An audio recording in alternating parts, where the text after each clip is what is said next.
In the quiet town of Wichita, Kansas, nothing ever seemed out of place. Tree-lined streets, PTA meetings, church bake sales, the kind of place where evil should feel like a distant rumor. But evil lived there. It wore a mask of normalcy.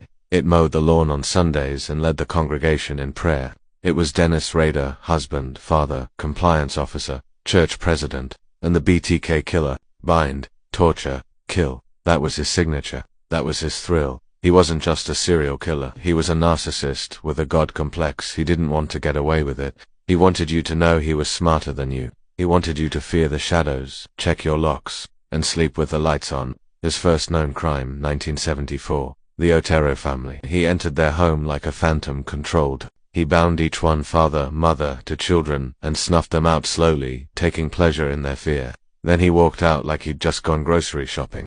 But here's where it gets crazier. He sent letters taunting, poetic, twisted confessions to police and newspapers.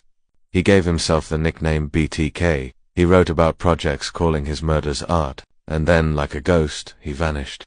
For decades, people thought he'd died, or moved, or maybe been arrested for something else. But Dennis Rader hadn't gone anywhere. He got married, had kids, held down a job as a doctor, became president of his church. He was right there the whole time. Then in 2004 he got cocky. He couldn't resist the itch anymore. He started sending messages, again word puzzles, pictures, floppy disks. One day he asked the cops in a letter, "Can I be traced from a floppy disk?" The cops replied in the newspaper, "No, it's safe." He believed them. He mailed a disk. The metadata betrayed him. It was traced back to Christ Lutheran Church. Name on the file, Dennis. The arrest was surgical. When they confronted him, Rader didn't deny it. He just said, "I have a dark side."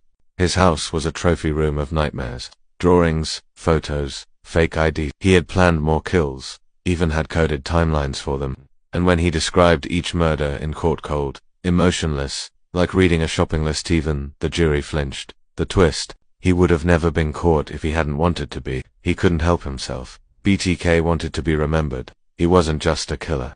He was a performance artist of horror, and his audience was you.